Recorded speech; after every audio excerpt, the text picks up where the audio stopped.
Tahun baru memang tak selamanya menyenangkan. Misalnya di awal tahun 2022 di mana rakyat Indonesia lagi gusar dengan kelangkaan minyak goreng. Seperti halnya yang terjadi di kota Pemalang, Jawa Tengah. Bahkan sampai viral loh. Hal apa sih yang mereka lakukan? Jadi sejak pagi ratusan pembeli sudah mengantri dengan cara menyimpan sandal mereka untuk membeli minyak goreng seharga Rp14.000 per liter. Di sini naruh sendal tuh apa jenengan nungguin? Naruh sendal dulu, terus saya pulang, sarapan dulu, terus baru kesini lagi. Lagi ya? Takutnya ada yang geser-geser sih. Artinya minyak goreng ini adalah komoditas yang sangat penting. Lalu dari mana minyak goreng ini berasal? Yang pertama bisa dari kelapa sawit. FYI, luas kelapa sawit di Indonesia mencapai 14,6 juta hektar loh. Dan yang kedua bisa dari pohon kelapa. Banyak hal yang bisa dibahas dari perminyakan. Salah satunya proses pembuatan minyak yang akan kita bahas kali ini.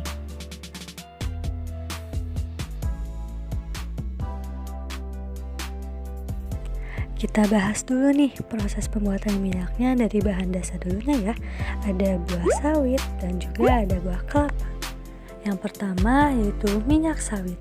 Tahapan awal dimulai dengan sterilisasi yang berlangsung dengan menggunakan teknik vakum dan pemanasan. Tujuannya untuk membunuh kuman, bakteri, dan zat-zat berbahaya lainnya yang ada pada kelapa sawit. Setelah disterilkan, buah sawit ini akan dipindahkan ke konveyor dan menuju ke mesin selanjutnya untuk tahap perontokan. Lalu buah yang sudah rontok ini akan masuk ke tahap pemerasan menggunakan mesin giling raksasa.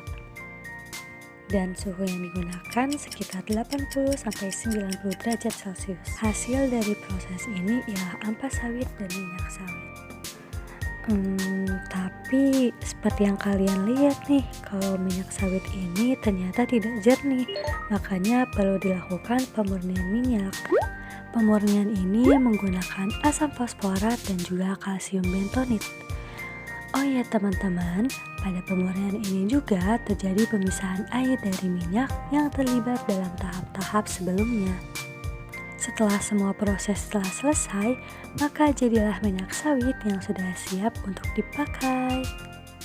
Dari sawit, mari kita pindah ke proses pembuatan minyak kelapa. Tahap pertama ialah pengupasan dan juga pembersihan.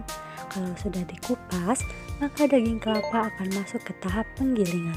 Dengan menggunakan penggilingan yang cukup besar, kelapa ini akan dipotong menjadi ukuran yang lebih kecil.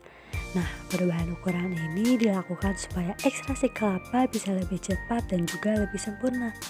Setelah digiling, maka daging kelapa tadi akan masuk ke tahap pemasakan.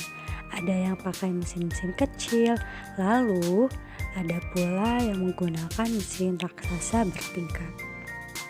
Selanjutnya ialah tahap penekanan. Tahap ini dilakukan untuk menekan minyak keluar dari daging yang sudah dimasak tadi. Kemudian minyak yang didapatkan tinggal dibersihkan dengan proses pemanasan. Lalu minyak kelapa siap untuk dikemas dan siap untuk dipakai. FYI, minyak kelapa Indonesia ini dianggap sebagai salah satu yang terbaik di dunia loh. Jadi penyebutan kelapa sawit itu keliru ternyata. Kalau gitu, antara minyak kelapa dan minyak sawit, manakah yang lebih baik? Kelapa sawit itu digoreng, sebaiknya minyak kelapa sawit kalau buat menggoreng cukup 1 kali. Kalau diulang dia menjadi lemak yang jahat. Sebenarnya minyak yang paling sedikit rusak pada saat kita menggoreng adalah minyak kelapa. 1, minyak kelapa itu yang bagus sebenarnya yang dikenal dengan virgin coconut oil. Dia sebenarnya tinggi asam lemak jenuhnya, tapi asam lemak jenuhnya dia yang termasuk asam lemak jenuh yang baik. Apa? Dia yang dikenal dengan asam lemak rantai sedang. Artinya, kedua minyak ini dapat dikatakan baik apabila penggunaannya benar.